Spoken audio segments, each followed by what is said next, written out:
Et en fait, je suis partie traverser le Pacifique à la voile avec des amis. Et moi, ni une ni deux, je me dis, j'ai jamais fait de voile, c'est pas grave, j'y vais. On a fermé la boîte et donc j'ai du temps. Et je me dis, je ne veux certainement pas repartir tout de suite dans quelque chose parce qu'en fait, j'ai aucune idée de ce que je veux faire. Bienvenue dans De Vraies Vies, le podcast qui vous embarque pour des aventures inspirantes de femmes qui ont osé changer de vie grâce au voyage. Je suis Anastasia, votre guide curieuse et passionnée de voyage. Du développement personnel aux solutions audacieuses pour donner du sens à nos vies, embarquez pour des récits captivants qui donneront des ailes à vos rêves. Prête pour l'exploration ? Allez, on embarque. On en a parlé dans l'épisode avec Steph Blue Lips. Trouver sa voie dans l'incertitude et un monde de possibilités. La vie, c'est comme les figues.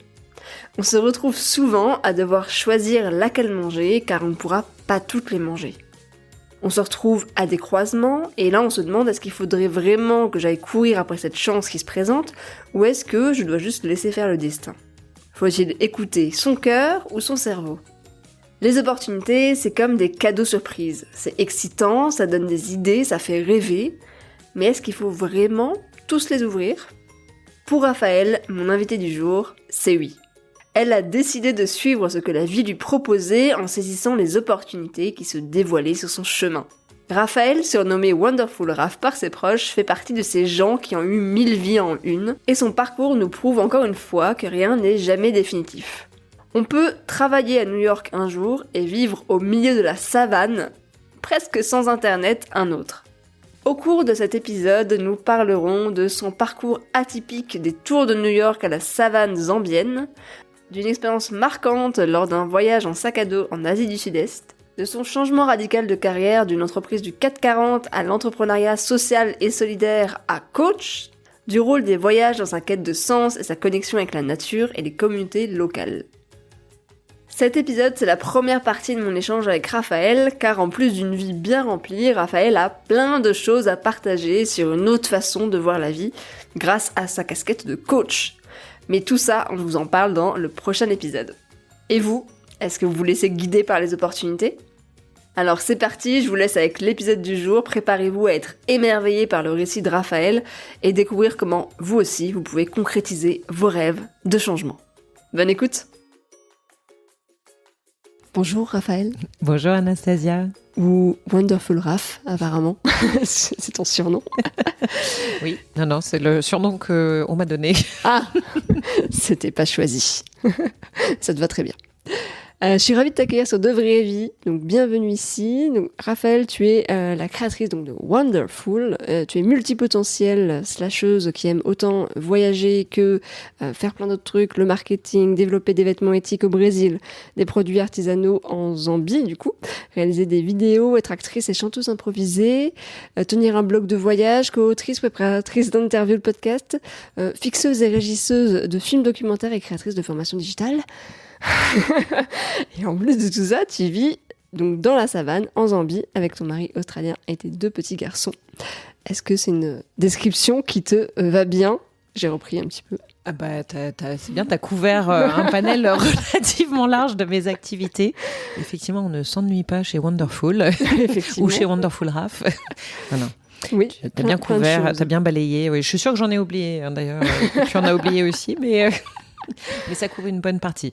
Ça montre déjà ton caractère, qui aime faire plein de choses. Avant de parler de ton présent, moi j'aime bien revenir un petit peu en arrière, donc on va fouiller le passé.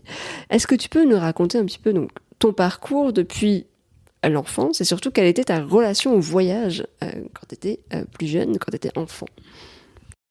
Je vais essayer de ne pas faire durer ça 1h30. Je suis née à Paris d'un papa qui vient de l'Est de la France, d'une maman qui vient de Belgique.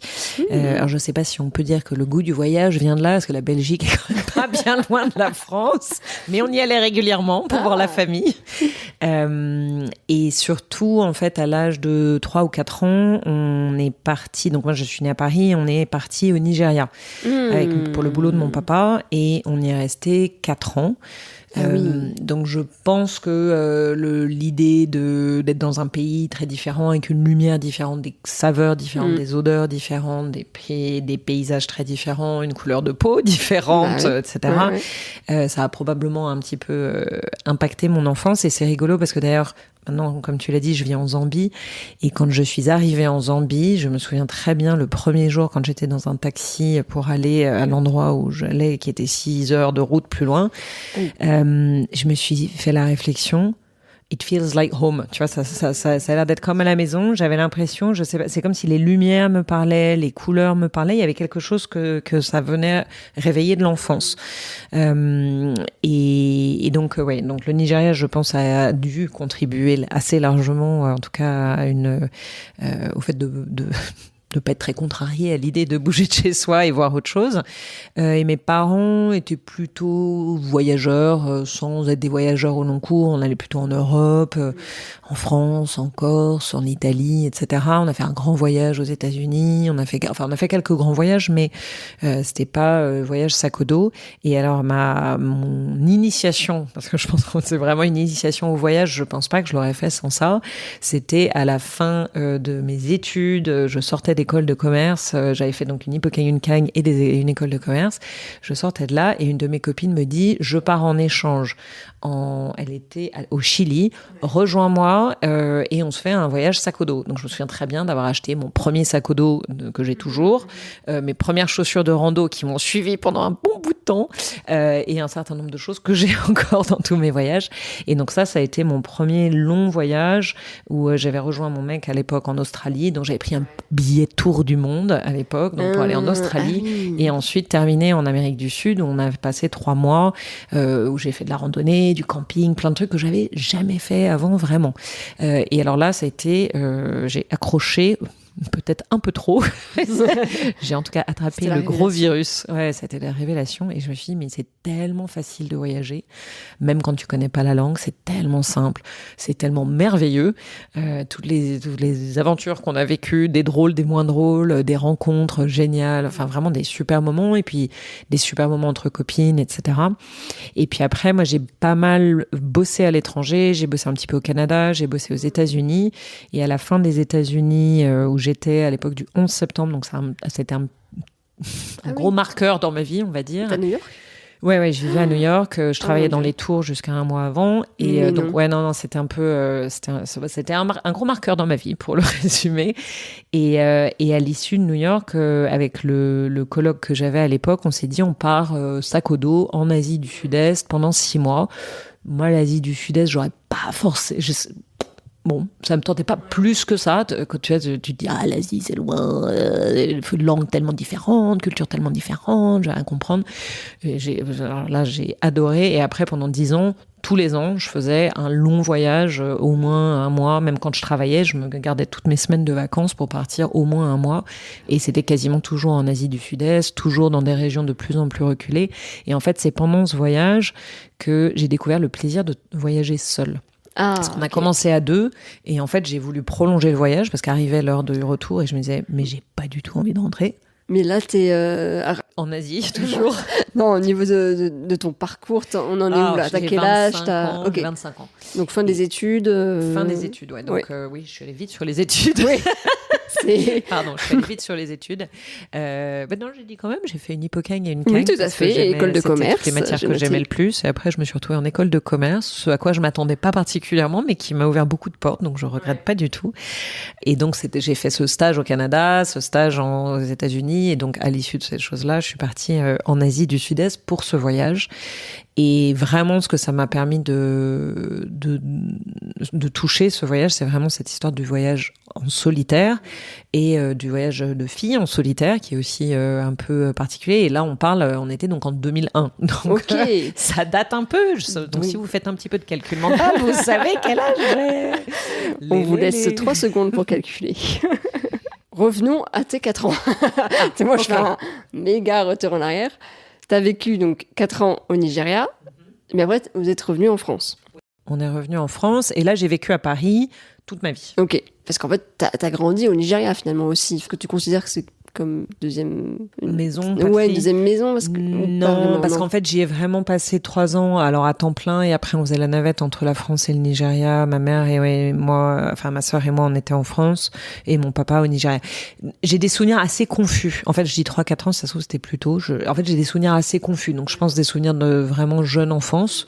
Et c'est vraiment des impressions, des sensations beaucoup plus, et quelques images très claires.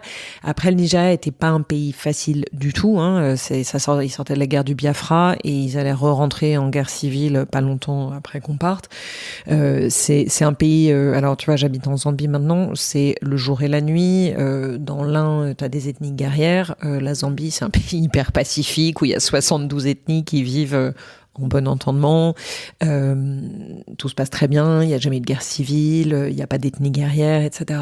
Et la Zambie a la grande chance par rapport au Nigeria de ne pas avoir de grandes richesses telles que le pétrole, qui en fait a complètement bouleversé l'économie du pays et donc mis en guerre fratricide des ethnies, enfin pas fratricide du coup parce que c'était des ethnies différentes, mais en tout cas qui a provoqué une guerre civile abominable. Et voilà. Et Lagos a jamais été une ville très safe. Donc, tu vois, les souvenirs que j'en ai, c'est aussi, on était derrière des murs avec des barbelés, etc. Donc, j'ai pas une sensation d'immense liberté, contrairement à ce que mes enfants sont en train de vivre en Zambie, où il y a littéralement pas un mur, pas une barrière, et c'est une des trucs que j'aime le plus dans le fait d'être là-bas au milieu de la savane, c'est de me dire personne n'a peur de son voisin, et ça me frappe beaucoup maintenant quand je voyage de me dire le premier truc que les gens font quand ils se construisent une maison, c'est avant de construire la maison, ils se font un mur ou un barbelé ou une barricade, etc.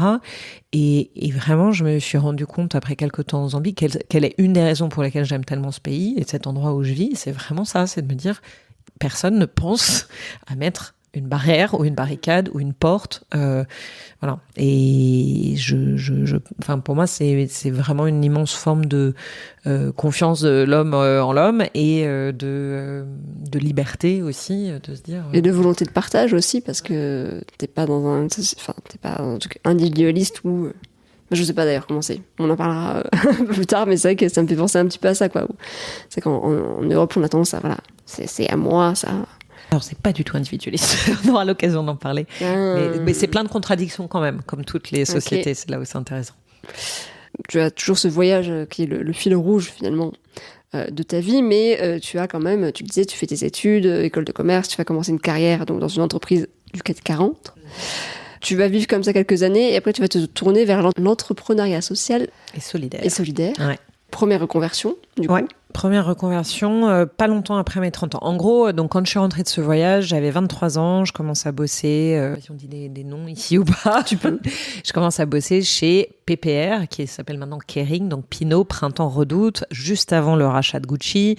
Je bossais à la stratégie, au siège social, donc des moquettes de 10 cm d'épaisseur, puis donc avec tous les grands ponts, puis ensuite je passe dans une de leurs filiales qui était de la vente à distance, toujours au siège social à Paris.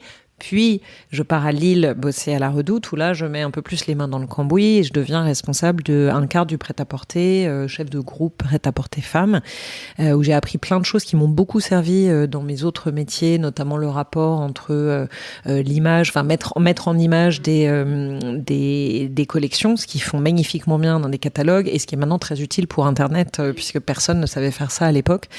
Et je fête mes 30 ans à Lille et pas très longtemps après, une personne que je connais me met en relation avec un de ses copains qui rentre du Brésil, qui a monté un peu au petit bonheur la chance, une boîte parce qu'il a rencontré des couturières au Brésil, qui s'est rendu compte que le coton, c'est une des industries les plus polluantes de la planète, qu'il est rentré en faisant des cotons, des t-shirts, tu sais, vert et jaune Brésil, où il y a marqué Tudo Bom, qui est le truc qui veut dire comment ça va en brésilien. Ouais. Et il rentre et tout le monde lui achète ses t-shirts qu'il a fait avec ses petites couturières à Petropolis, et il se rend compte que en fait, il y a peut-être quelque chose à faire pour créer une activité pour ces femmes-là, mais que le coton, c'est atroce. Et là, il part avec son baluchon, mais c'est ça que j'adore, chez des producteurs de coton dans le nord du Brésil, qui est une région, la région la plus aride du Brésil, le nord-esté, où t'as quasiment pas d'eau. Et pour ceux qui le savent pas, le coton, c'est une des industries les plus consommatrices d'eau et de pesticides au monde. Yes. Et de manière complètement ubuesque, il se retrouve à monter à travailler avec des petits producteurs de coton, en coton bio et équitable, etc. Et donc, c'est là où je trouve génial. Je me dis vraiment, en fait, tout est possible. Quand on te dit, bah non, tu vas pas aller faire du coton dans un endroit où il n'y a pas d'eau. Bah si, c'est possible. Quand tu y crois, que tu remues un peu. Alors, je te dis pas que tout a été un succès. Il y a eu des déboires, etc. Mais globalement, en fait, tout est possible. Vraiment, si tu pars de là. Ça me fait penser aussi à la force de l'entourage, tu vois, finalement, parce que finalement, c'est aussi parce que t'as des gens qui sont partis voyager, t'as des gens qui ont osé autour de toi, donc ça t'a donné un peu l'impulsion de te dire, je pense que tu le savais déjà, mais peut-être la confirmation que, effectivement, c'était possible. Ouais. Et la force de l'entourage, c'est très vrai, et j'en parle beaucoup avec les personnes que j'accompagne, parce qu'on s'en rend souvent pas compte, en fait, son entourage proche, en te voulant du bien, te savonne souvent la planche, finalement, et t'empêche un peu de croire à ce que t'as en toi, ce en quoi t'oses à peine espérer, ou ce pourquoi t'oses à peine rêver, et en fait, on te coupe un peu l'herbe sous le pied, ou on te savonne un petit peu la planche, alors qu'en fait, peur. Propre peur. Exactement. Donc tout est possible. Il monte sa petite boîte tout de pomme. On finit par avoir des investisseurs. J'ai été à cheval entre la France et le Brésil pendant 7 ans. Donc ça, c'est génial. J'ai eu beaucoup de voyages par mon boulot. Avant, je voyageais quand je bossais chez PPR et Red Cats, mais tu vois, c'était plutôt du voyage d'affaires où je partais à New York, etc. Là, je m'installais pour 6 semaines à Petropolis, dans les montagnes au-dessus de Rio, pour monter une collection avec la styliste, la modéliste, la couturière. Et on faisait ça 2 fois par an. Du coup, à chaque fois, j'en profitais pour rester un petit peu à Rio avant et après. Mon boss avait la bonne idée de me dire « Mais c'est très important que tu connaisses la culture locale. » Je lui dis « Mais bien sûr !» Mais bien sûr, c'est pour ça que je vais rester 2 semaines de plus, puisque je m'occupais aussi de la com et du marketing. Donc, c'était bien que je peaufine mon portugais, etc. Non, donc, j'ai passé 7 ans merveilleux à une époque où le Brésil allait bien. Alors, je pense qu'on a eu les années bénies du Brésil, on a eu de la chance. Voilà. Et après, la distribution, c'est compliqué parce qu'on a monté des boutiques à Paris, à Rio. Et voilà, on faisait du coton bio, de l'entrepreneuriat social et solidaire à une époque où c'était pas encore très en pointe. C'était un peu tôt. Parce que maintenant, on en parle, ça fait quelques années qu'on en parle beaucoup, mais là, on est en quoi 2007 à 2014, en gros. Ok. Oui, c'est les balbutiements. Ouais, c'est les balbutiements et c'était probablement un peu trop tôt. Ouais, oui. Mais tu vois, là, aujourd'hui, je porte encore un pantalon qu'on a fait il y a 10 ans, quoi. Donc ça tient. Ça tient. Ah bah, le coton bio et équitable, je te promets, c'est de la bonne cam. Et tous les copains qui achetaient du tout de baume ou tous les clients fidèles nous disent « Mais c'est hallucinant, je porte encore tes trucs, c'est increvable !» Alors attends, du coup, juste pour que je comprenne bien, là, t'avais arrêté donc ton job à Lille. Ouais, du coup, j'ai arrêté mon job à Lille pour le rejoindre. Oui, pardon, je fais pas la transition. Donc cette personne me parle de lui, on se rencontre et il me dit mais t'as un super profil, tu bosses déjà dans la fripe, t'as un peu plus un profil marketing et com. Est-ce que tu veux nous rejoindre? Et ils étaient très petits et moi je me suis dit en fait si je le fais pas maintenant, ce saut-là, je le ferai jamais. Et je commençais déjà à me poser la question du sens, de l'impact de ce que je faisais. Je me rendais bien compte que produire plus de vêtements pour en vendre plus, c'était pas vraiment ce à quoi j'avais envie de contribuer, même si on faisait des choses bien aussi, mais bon, quand même, je me suis dit, moi, en fait, j'ai envie de quelque chose qui a un peu plus de sens, un peu plus d'impact.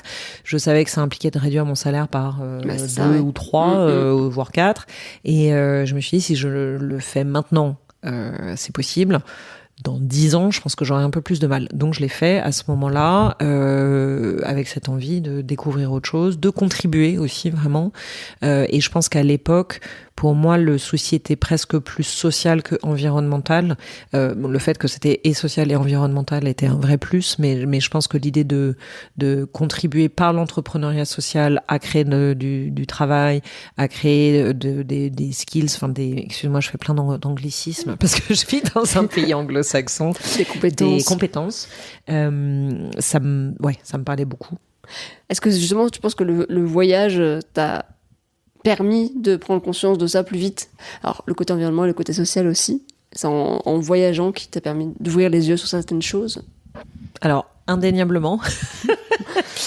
indéniablement, logique, quand t'as grandi à Paris et que tu déboules dans tes montagnes péruviennes pour la première fois, c'est sûr qu'il y a un petit choc des cultures. Là, c'est vraiment, ça va peut-être être un poncif, mais enfin, te dire que les gens ne vivent pas comme toi, n'ont pas les mêmes chances que toi à la naissance, n'ont pas un accès à l'éducation équitable, voire pas du tout, et que la vie est très simple, etc. C'est effectivement une première réalisation.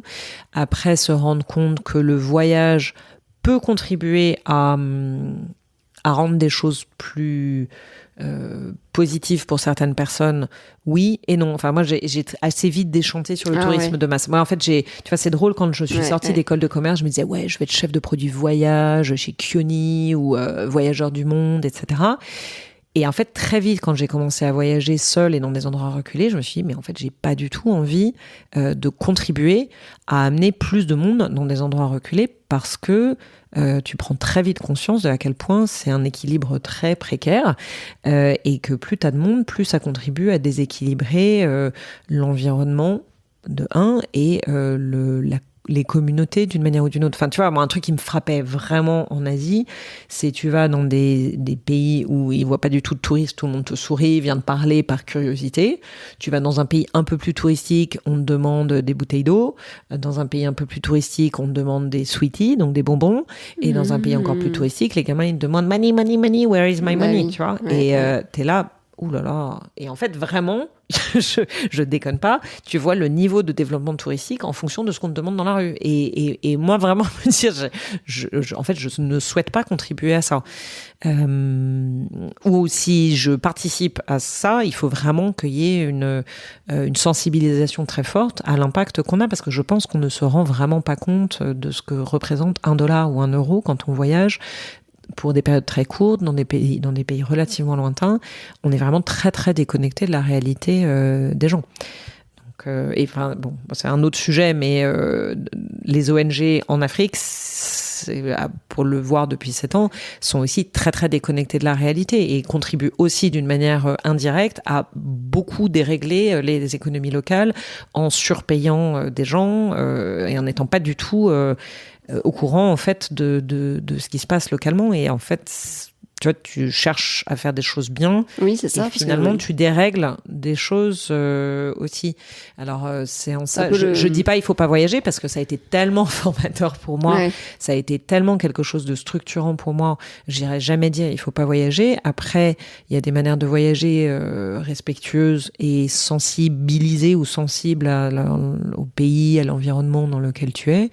Le voyage plus lent est vraiment, selon moi, nécessaire de toute façon pour réussir à voir quelque chose correctement, connecté avec les gens, connecté avec la nature, etc. Donc vraiment, le voyage plus lent, je le recommande si on peut. Alors ça implique d'avoir un peu plus de temps. Mais... Ouais, c'est ça. Mais en fait, tout est en lien en fait. Mais moi, je fais souvent la différence entre vacances et voyage.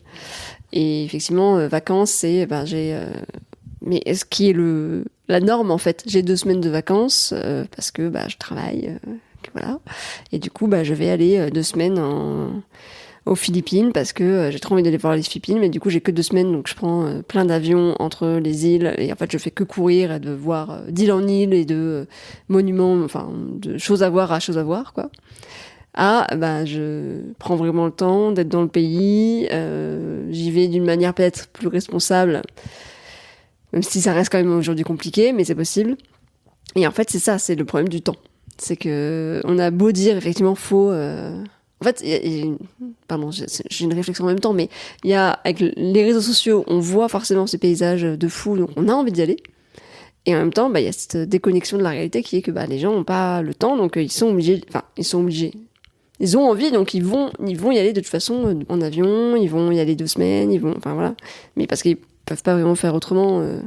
Ouais, et alors après, c'est drôle parce que j'avais cette conversation-là il y a quelques jours, et on se disait, mais finalement, si on avait un équilibre professionnel un peu plus équilibré, ça veut rien dire, mais si on avait davantage d'équilibre professionnel, on ressentirait aussi moins le besoin de partir à l'autre bout de la planète, se dorer sur une plage pour 15 jours.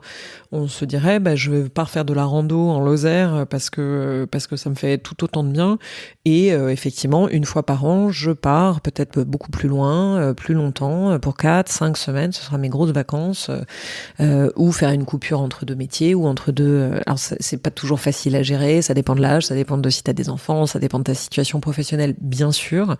Mais ce qui est sûr, c'est que moi, par exemple, j'ai toujours beaucoup voyagé avec pas beaucoup d'argent, puisque j'avais des métiers donc dans l'entrepreneuriat social et solidaire où tu ne gagnes pas des milliers des cents, et j'ai fait des voyages 1000 fois plus beaux que plein d'autres personnes autour de moi, parce qu'en fait, finalement, ce qui coûte le plus cher, c'est de prendre ton avion, qui en plus est le plus polluant.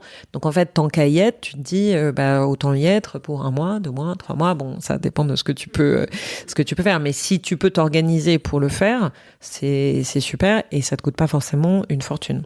Et surtout, ça te permet de le découvrir avec d'une manière très différente, et ça te permet de rentrer un peu en lien avec les gens et avec le pays. Parce que du coup, t'es pas dans ton hôtel 5 étoiles où les gens que tu rencontres, c'est que des gens qui sont là pour te servir, faire que tu sois un client content.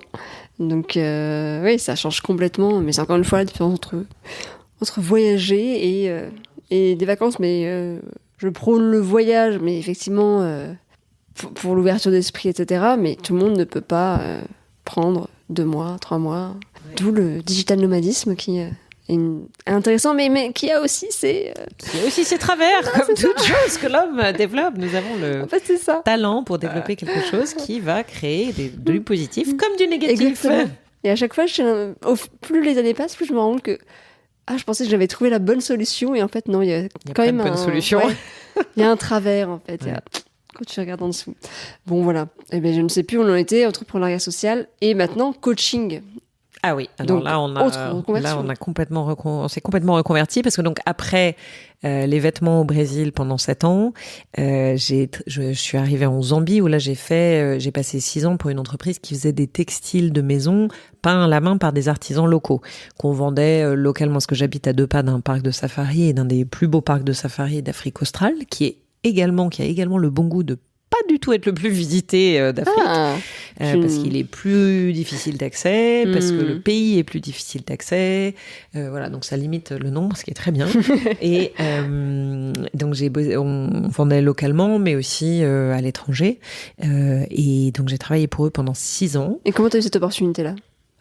Alors, on est reparti pour un in-between. Moi, j'aime bien savoir. J'ai terminé cette aventure tout de pomme qui a duré 7 ans. On a fermé la boîte, et en fait, je suis partie traverser le Pacifique à la voile avec des amis qui étaient en bateau avec 2 petits-enfants qui étaient partis pour, je ne savais pas trop, 4 à 8 ans. C'était relativement vague. Ah oui. Non, je crois que c'était 4 à 6 ans à l'époque. Et ils étaient partis depuis 1 an et demi, etc. Ils allaient arriver au Panama, traverser le canal du Panama et traverser le Pacifique. Et je leur dis, hop, hop, hop. Et un ami me dit, pourquoi tu ne les rejoins pas ? Je dis, mais oui, bien sûr, quelle bonne idée. Et ils me disent, génial, traverser du Pacifique, c'est super d'avoir un adulte en plus, parce que tu fais des quarts de nuit, donc tu vois, et puis super, le Panama, on a aussi besoin de quelqu'un pour traverser le canal, t'as besoin d'avoir un certain nombre d'adultes qui peuvent faire les manœuvres, etc. Donc ils me disent, génial, et moi, ni une ni deux, je me dis, j'ai jamais fait de voile, c'est pas grave, j'y vais. Attends, donc là, t'es au Brésil encore ? Là, j'avais terminé mon aventure franco-brésilienne. En fait, j'étais basée en France et j'allais au Brésil régulièrement. Okay. Et on venait de terminer. Donc, littéralement, on termine. Et donc, j'ai du temps. Et je me dis, je ne veux certainement pas repartir tout de suite dans quelque chose, parce qu'en fait, j'ai aucune idée de ce que je veux faire de ma vie. Là, j'ai 35 ans ou 37 ans. Ouais, 37. Et je me dis, prends un peu de temps. Justement, laisse le temps au temps pour que ça émerge. Parce que là, ça a été un peu le rouleau compresseur. Et je veux pas me relancer dans une grosse boîte. Je veux pas forcément me relancer dans l'entrepreneuriat social. Je veux pas forcément manager des gens de nouveau. En fait, bosser toute seule, ça me va bien, peut-être. Et voilà, donc je pars sur le bateau. Superbe expérience à tellement de niveaux. On va peut-être pas rentrer dans le détail, parce que ça pourrait faire un podcast. Dommage, j'avais des questions quand même. En soi. Mais tu vois, on se fait entre donc on s'est arrêté aux Galapagos à un moment, et entre les Galapagos et les Marquises, on a mis 17 jours, ce qui est très court. On a bien avancé, on avait un bon bateau, on avait du bon vent.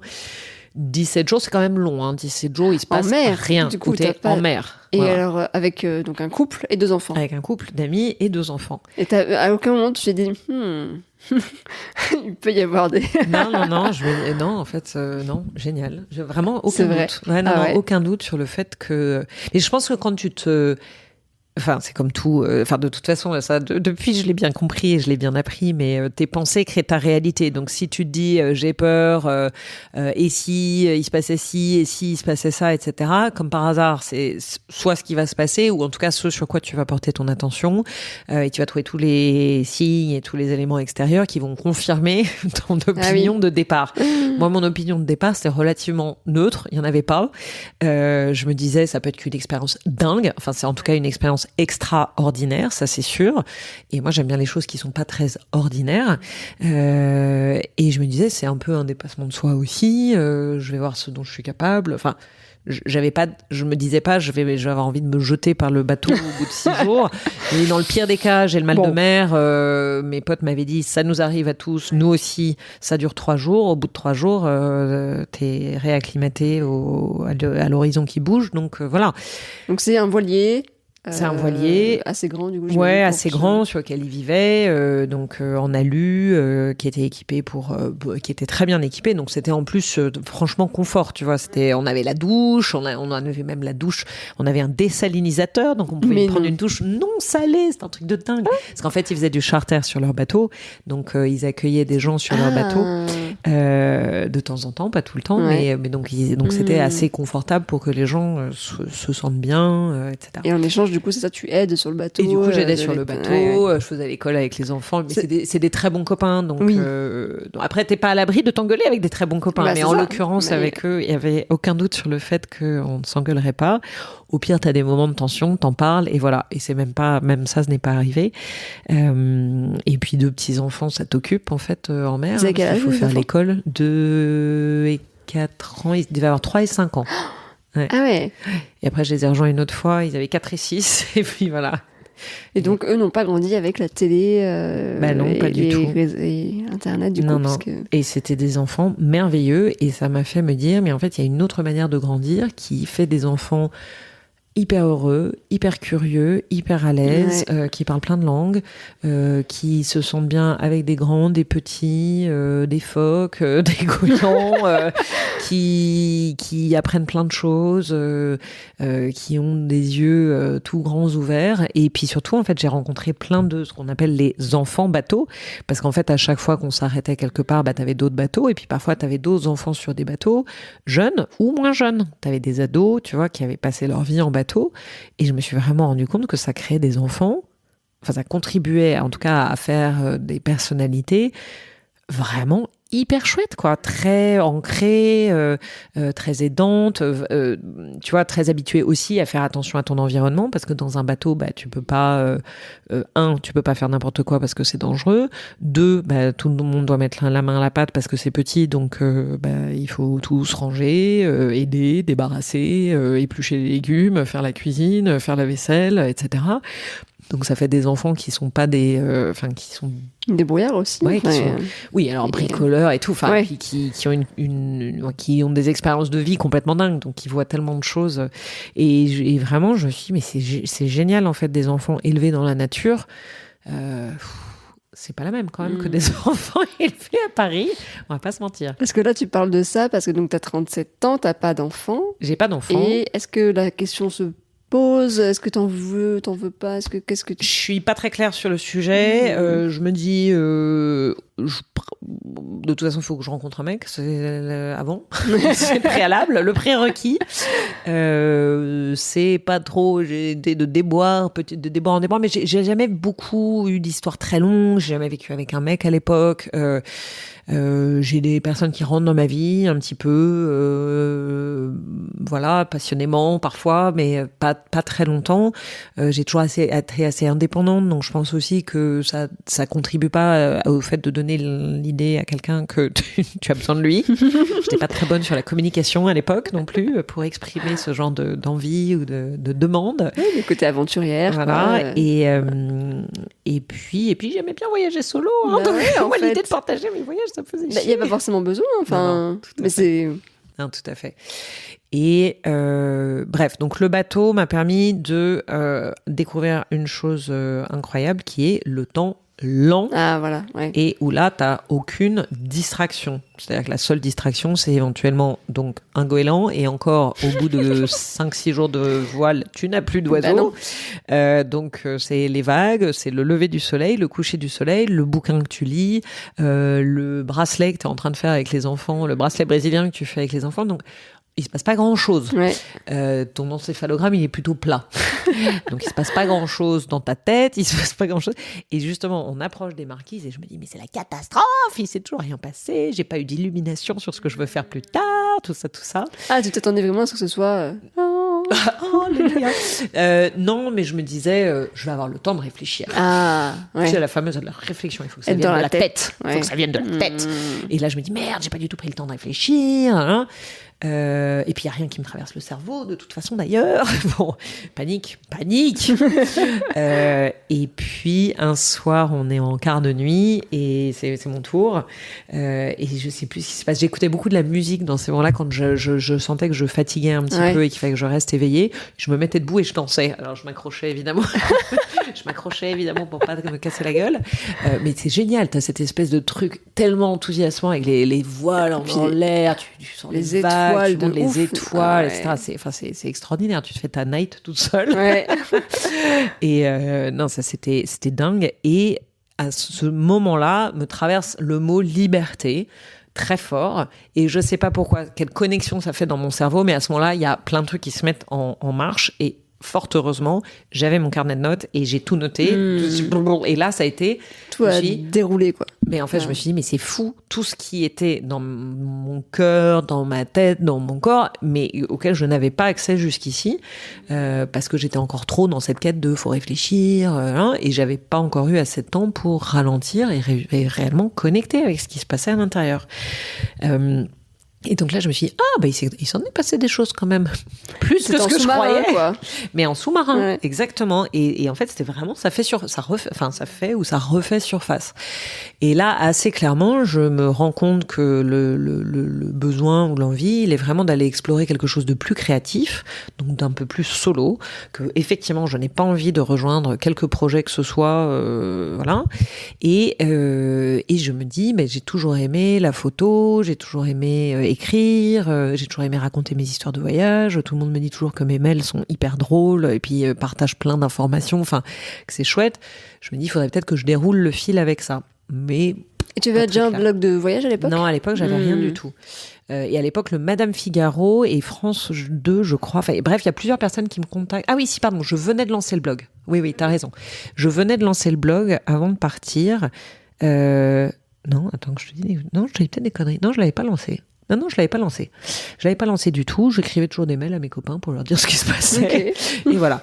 Mais il y a des personnes qui me contactent en me disant on ferait bien ton interview. Est-ce que tu veux venir sur un plateau, machin. Je dis bah non, là j'arrive aux Marquises. Là. Non, je suis sur un bateau. Et voilà. Donc je me dis il y a bien un moment où je vais finir par rentrer en France après cette traversée, parce que j'ai passé pas mal de temps du coup en Polynésie, qui est un endroit merveilleux et bien au-delà du cliché voyage de noces, hôtel de luxe, etc. Les Polynésiens sont incroyables, mais incroyables. T'as des... Bon bref, c'est vraiment... allez-y pour le coup, et allez-y en prenant le temps, et ça ne coûte pas forcément un bras. Ah oui. Si on prend le temps et qu'on voyage en dehors des hôtels 5 étoiles. Prenez des notes.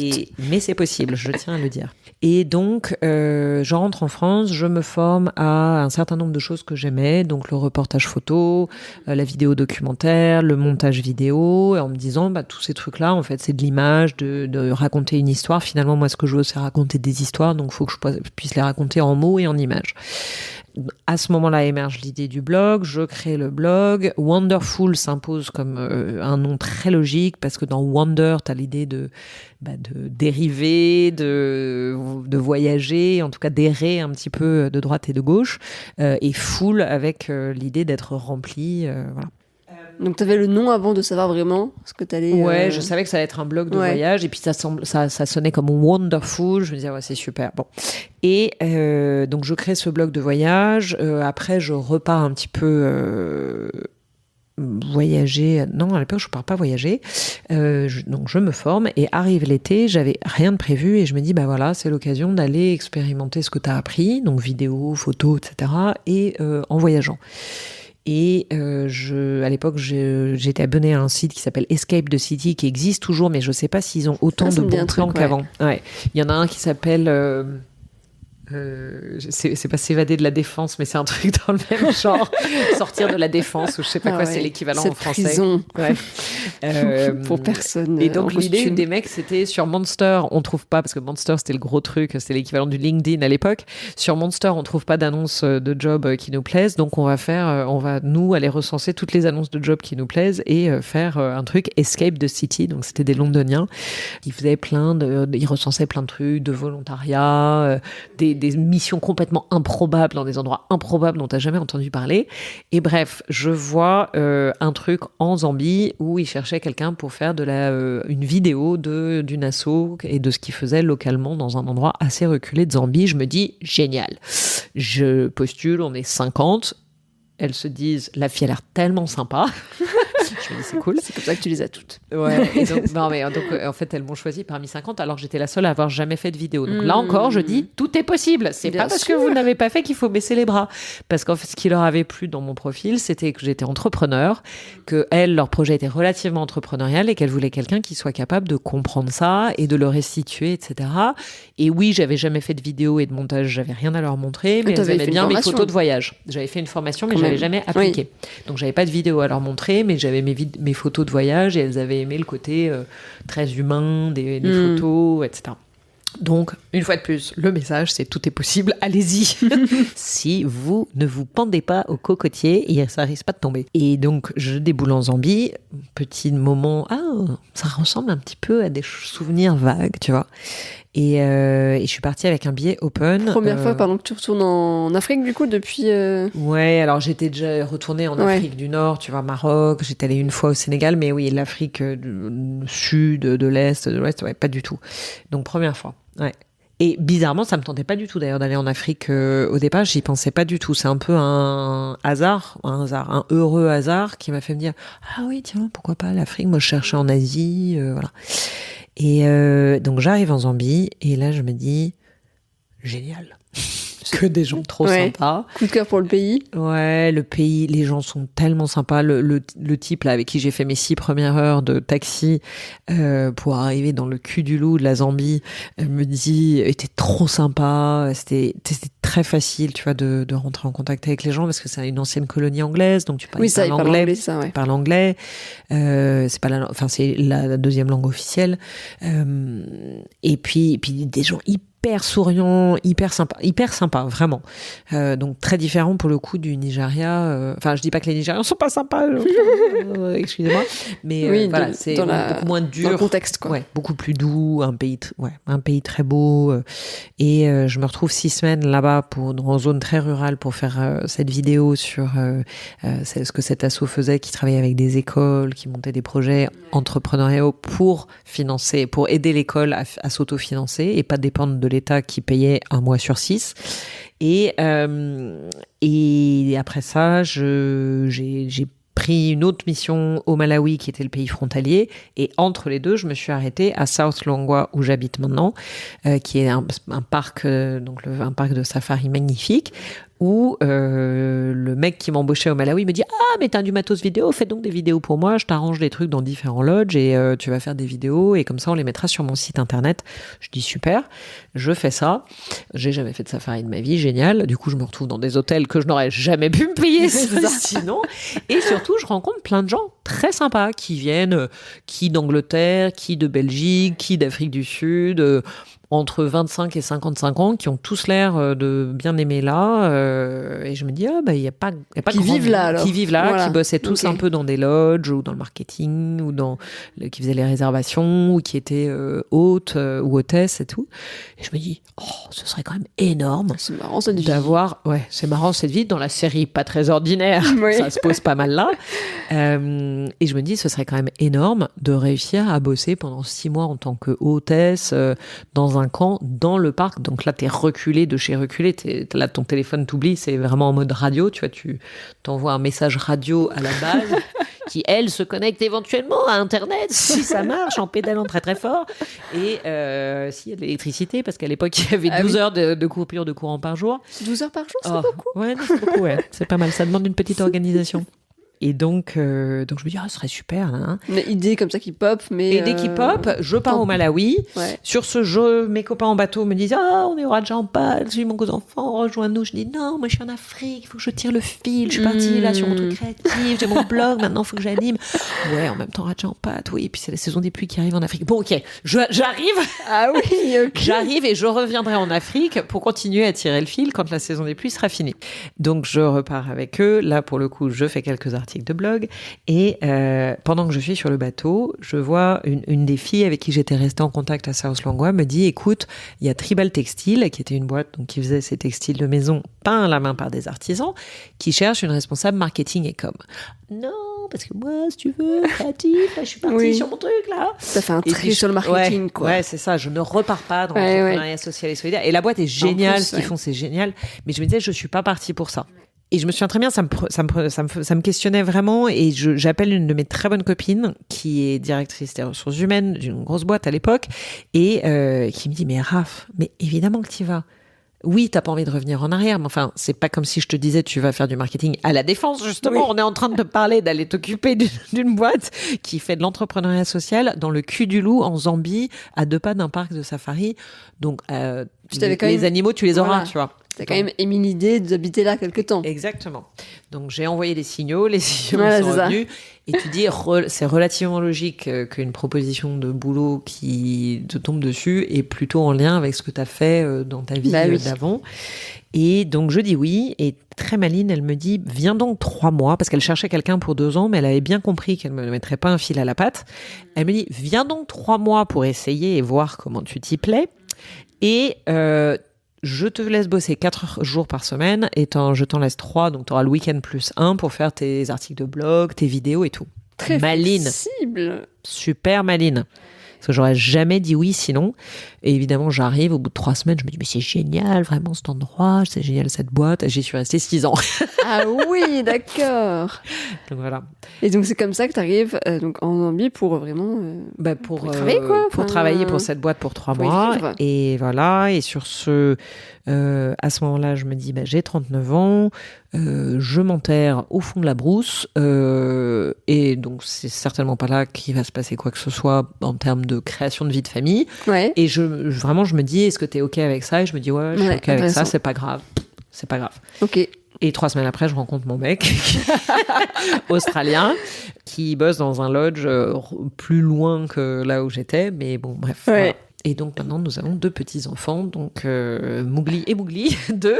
Ah, non, ils s'appellent pas Mowgli. Mais ils s'appellent comment? Ils s'appellent Noah et Milan, parce qu'on a cherché des prénoms qui se disaient de la même manière en anglais et en français. Oui. Voilà. Très beau.